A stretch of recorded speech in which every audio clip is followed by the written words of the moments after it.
Hello, everyone. I'm back again for another dose of your daily vitamins. Okay, so thank you for tuning in once again to the original Queen Ahmadiyyah Shakur show. I'm your host, Queen Ahmadiyyah Shakur. With that all being said, let's get into it because I have a brief update for you on Luigi Mangione. Now, if you don't remember Luigi Mangione, if you've been under a rock somewhere, he's the young man at the age of 27. He actually is accused. I'm not going to say he did it because we don't know. They still need to prove this all in court, but he was accused of killing the United Healthcare CEO, Brian Thompson.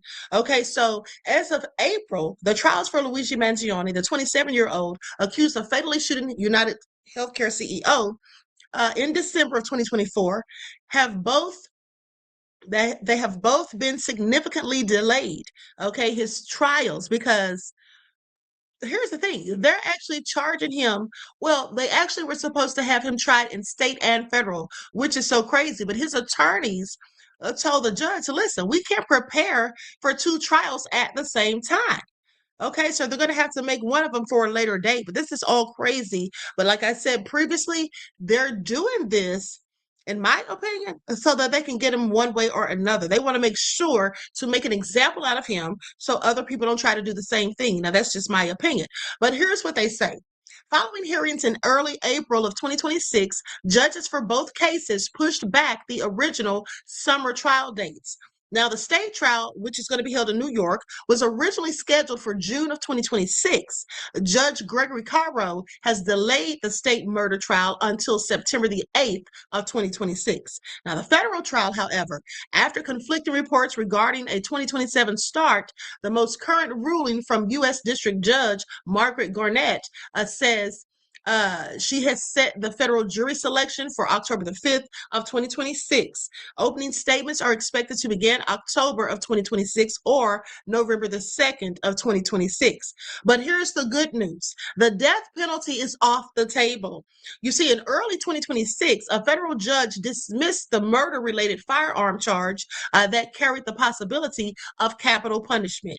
Okay, so, I'm glad that's off the table because I don't feel like, even if he is guilty, I don't think that it warrants the death penalty. Many people have done things much more nefarious, in my opinion, and they haven't even been charged, and they likely won't be. Okay, please pay attention. I'm talking about people in the Epstein files. All right, let's get into it. Okay, now with that all being said, the active charges. Okay, Mangione still faces second-degree murder and weapons charges in state court, and interstate stalking resulting in death in federal court.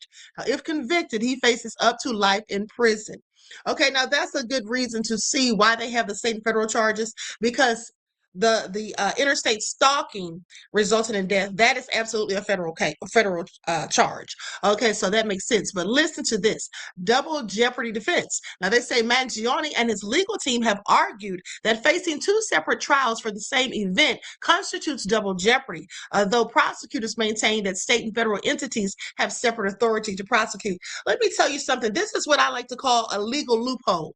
Okay, because they know darn well, and they're good at doing this. You see, when things aren't going the way they wanted to go, they will always switch up the rules or change the rules or whatever. They'll put an obstacle or a stumbling block in the way because they know this absolutely is double jeopardy, but that's how they get you. Okay, they'll say, well, we tried you in state court. This is federal court. It's two different things. No, but if you're still being charged for the same incident, okay, isn't that in fact double jeopardy? But anyway, so they go on to say that he's in custody, held in federal custody at the Metropolitan Detention Center in Brooklyn.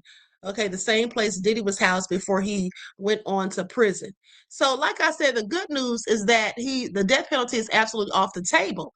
But also, some evidence may hopefully get dismissed because it was supposedly illegally obtained.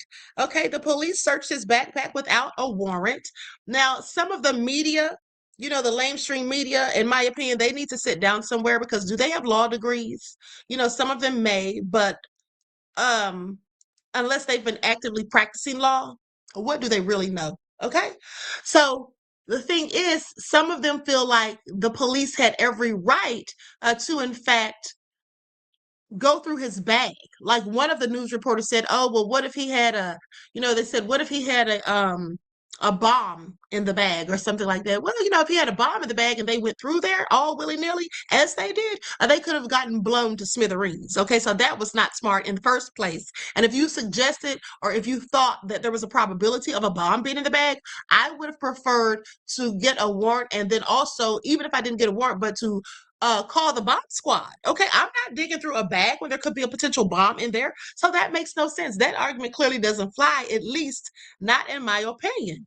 Okay, and so now with that all being said, let's go to one of the initial reports when MS Now was talking about the way they perp walked him. Okay, that's what one of the reporters from MS Now said. Said basically the perp walk they did, I think when they did it was all for show, not just to make themselves look like they're so tough on crime, as she suggested, but also because they just thought it was a good look. Okay, they just specifically Eric Adams, who was already under charges himself at the time. Okay, please pay attention. Mangione. Oh Lord, yes. Okay. Why was he perped walk like the Joker in Batman, in the Batman movie, on video and camera, and why was the mayor of New York standing behind? I was confused by what I was seeing. It's the sensationalization of it. This is not a movie. This is not a movie. It is sensationalization is a appropriate way to put it. Yeah. I think someone was trying to sort of get the vision out there that they're tough on crime, even though they may be under criminal investigation themselves. You're talking about the mayor. I'm talking about the mayor. Yeah, it was embarrassing. And it did not fall or land the way I think they thought it would with a lot of folks. His man is not a hero. No. I don't care how handsome people think. He's a stone cold killer, and the system needs to adjudicate him appropriately. We've got to stop this glamorization of criminals and bad behavior in this country, because the end is not good for the community nor the country. I'm sorry, what is he talking about? What is he talking about? So he thinks that people are rooting for this man because of his good looks? I don't think that's it. Now, that may be it for some people and possibly for a lot of women. I don't know. But the bottom line is people are fed up with the system. People feel like this man is darn near a martyr. Of course, he hasn't passed away, and hopefully he won't. But I'm just saying, people look at this man as a hero for the simple fact that he went against, now allegedly, because we don't even know if he did it. Okay, we don't even know if Luigi is in fact guilty. They need to prove their case in court. All right, but here's the thing. Many people are fed up with the system, specifically with the healthcare industry, specifically with pharmaceutical companies and whatnot. They feel like they just let people die. They don't care about people being sick. They don't care if you've been paying for your insurance. There are certain things they will deny you of, and all of the above. So at the end of the day, not to mention the other nefarious things that go on within the healthcare industry, such as medical genocide. Okay, it's a thing. So in my opinion, at least. But I believe that many people who have been rooting for Mangione are doing so because they feel like this man took a stance, and they know that, of course, he committed a crime, and of course, he's going to have to pay some amount of consequence if proven guilty, and if he actually did it. But at the end of the day, people feel that this is somebody who stood up for them. They see themselves in him, is what I think. A lot of people feel like, the system is keeping people down, just letting people die and all of that. So, people are angry. And I just feel like they want justification. Now, that's just my opinion. Okay, that is just or not justification, but they want, revenge. And they feel like he gave it to them. Okay, and so anyway, with that all been said, let's go to the footage from where they claim that Luigi took this man out. And again, we don't know if that was him or not. He pled not guilty. That's all I'm saying. Surveillance video shows what prosecutors say was a planned murder of United Healthcare CEO Brian Thompson, who was gunned down outside a Midtown Manhattan hotel last December. I have a customer here that some other customers were suspicious of, that he looks like the CEO shooter. Today in court, Altoona police officer Christy Wasser told the court that she was one of the officers that started searching Mangione's backpack only after he was under arrest.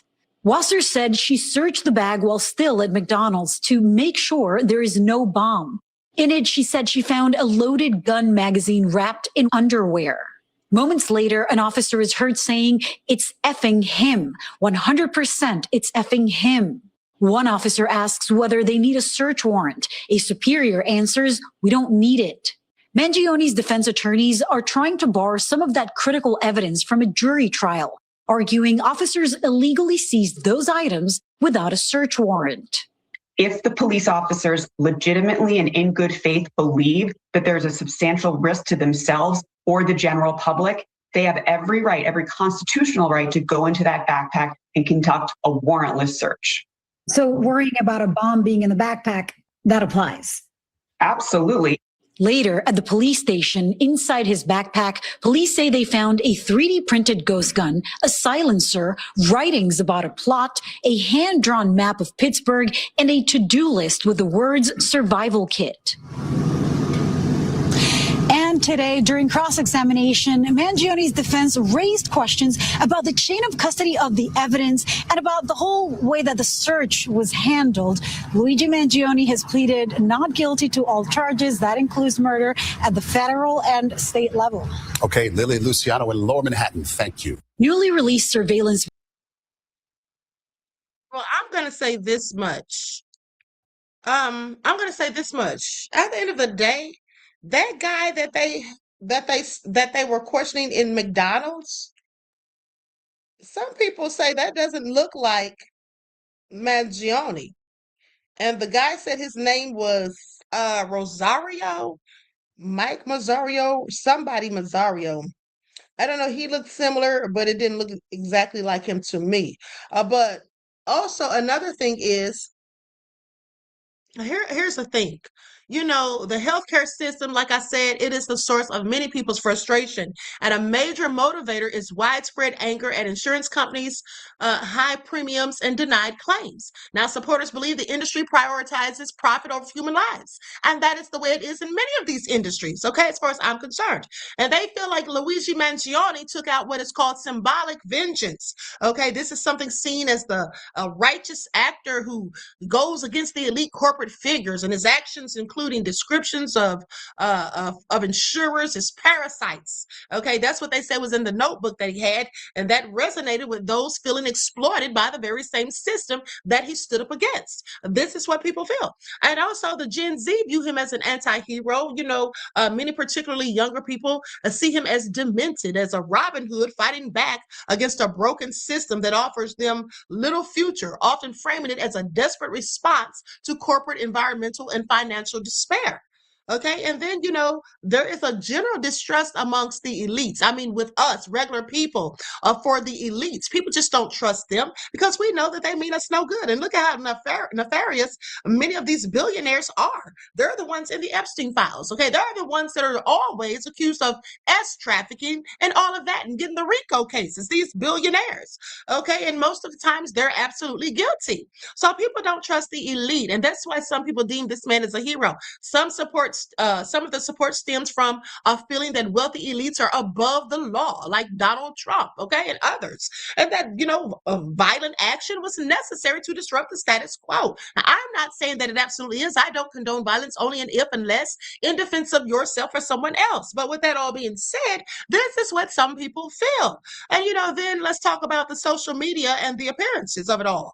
Mangione's appearance, okay, which some consider he's very handsome, along with his privileged background, and this is all contributed to his viral status online, creating, as some would call, a fandom that has raised hundreds of thousands of dollars for his defense. Well, you know, if they can raise all that money for ugly little old stubby, no good, low down, MAGA toting, pistol toting Kyle Rittenhouse. And yes, I said Rittenhouse. Well, I don't see why they couldn't do the same for Mangione. Okay, please. If they can pay $250,000 to George Zimmerman's fat, stubby, no good, killing, self-murderous devil who got off, mind you, okay, if they can sit there and pay him all that money for the same pistol that he used to murder Trayvon Martin, well, why can't they donate to Louisiana?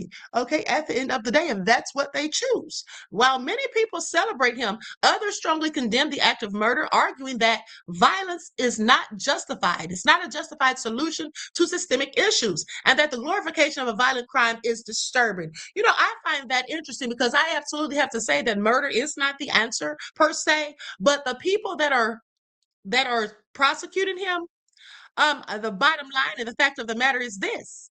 Haven't they done things with violence? Okay, when things weren't going their way, like this war that we're having right about now. That's what this whole war is about with Iran.